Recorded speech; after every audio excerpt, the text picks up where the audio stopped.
apa-apa di akhir bulan mereka suka pinjem duit, mau pinjem duit gitu kan. Keperluannya untuk anak mereka sekolah lah, ada yang sakit lah, segala macam gitu. Dan saat itu ya awal-awal mikirnya ya apa sih kalau misalnya kita uang segini udahlah kita kasih pinjam lah uang kita kasih pinjam lah. Tapi yang terjadi itu tuh menggulung. Jadi sebuah kebiasaan dan tambah lama pinjam duitnya tambah tinggi gitu.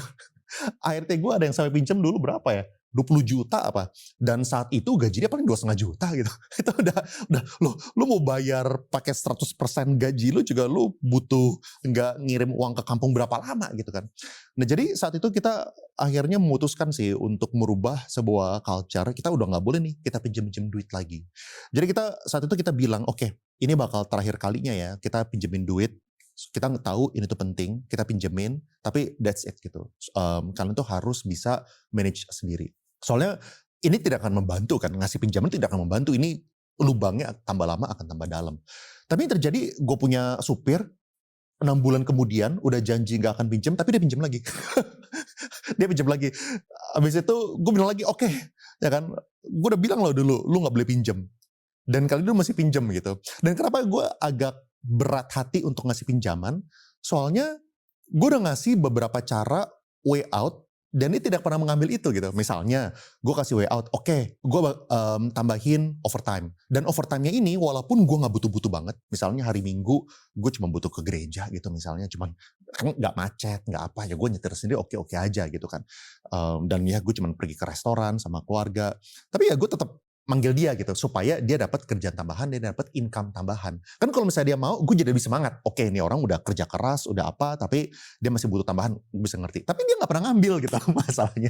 Jadi gue ngasih dia kesempatan buat overtime, dia bilang dia sibuk, urusin keluarga. Gue nawarin overtime lagi, dia bilang oh dia gak bisa, harus pulang lebih awal. Abis itu dia masih ngerokok juga masih kencang gitu loh. Gue jadi ngasih pinjam juga jadi gak semangat gitu kan. Jadi intinya yang kedua kalinya, gue tetap ngasih pinjam, tapi gue bilang, oke, udah terakhir ya gitu. 6 bulan kemudian minjem duit lagi. Minjem duit lagi. Sekarang dia bilang, tapi dia ngomongnya kayak gini misalnya, "Pak, mohon lah Pak, kalau misalnya Bapak gak kasih pinjam uang 3 juta ini, anak saya itu jadinya drop out. Anak saya jadinya putus sekolah." Ya. Jadi seakan-akan gara-gara gua kalau misalnya gua nggak ngasih pinjem, anaknya dia tuh jadinya udah nggak bisa sekolah gitu kan, di posisi yang sangat-sangat tidak enak lah buat gua. Dan sebenarnya uang 3 juta itu is nothing gitu sebenarnya. Tapi yang gua sangat tidak suka adalah tentang behavior ini gitu, sebuah prinsip yang sebuah kebiasaan bahwa gua ini bisa jadi lender of last resort gitu. Jadi kalau misalnya ada kebutuhan apa-apa tinggal minjem, dia pasti ngasih gitu kan. Nah cuman gue sangat tidak suka soalnya semua orang kan lihat gitu. Semua orang lihat, dan gimana kalau misalnya ART yang lain lihat, supir yang lain lihat, lalu karyawan yang lain lihat, ini jadi sebuah culture yang tidak bagus gitu. Nah akhirnya gue bilang sih, gue suruh dia tulis surat bahwa inilah terakhir kalinya dan dia tuh tidak boleh pinjam duit lagi.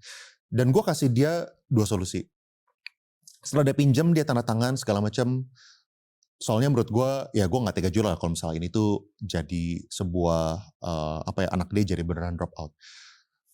Gue kasih dia 2 solusi. Pertama, untuk kali ini, gue gak ambil ini sebagai pinjaman. Gue kasih lo aja duitnya, 3 jutanya. Tapi gue udah kasih lo 3 juta ya, ini udah bukan pinjaman lo. Gue kasih lo uang ekstra di atas dari bonus yang lo dapatkan. Gitu kan. Jadi ini gue kasih. Tapi ini akan terakhir kalinya gue akan kasih lu. Apapun ke depannya, gue udah punya surat yang lu udah tanda tangan bahwa lu tidak akan pinjam lagi. Jadi kapan-kapan kalau misalnya pinjam, ini suratnya. Apapun alasannya. Ya, gue udah kasih lu duit. Nomor 2, gue naikin overtime-nya. Ya, sehingga income lu sebulan sekarang udah di atas rata-rata. Lu punya overtime, gue ningkatin gitu. Ya kan? Jadi kalau misalnya lu udah ada kebutuhan lebih, gue udah kasih lu cara untuk lu manfaatkan. Supaya lu ngebangun tabungan, supaya lu jangan terjerat di kehidupan yang seperti ini lagi gitu. Ya dan gue minta lu untuk tolonglah, untuk lu punya pengeluaran yang tidak butuh, lu juga harus jaga dong. Soalnya kalau misalnya lu gak jaga, gue udah lakukan apa yang gue butuh lakukan untuk bantuin lu, dan lu tidak bisa membantu lu sendiri, berarti lu tidak bisa gue tolong lagi. Nah semenjak itu, sampai hari ini, udah gak ada yang pinjam lagi. Jadi culture itu yang gue lihat, tergantung dari leadership, tergantung dari arahan yang kita pengen bangun kayak gimana, kebiasaan yang kita pengen bangun kayak gimana. Ya kita pengen bantu orang-orang yang kecil, tapi kita tidak boleh bantu mereka sampai itu jadi kebablasan.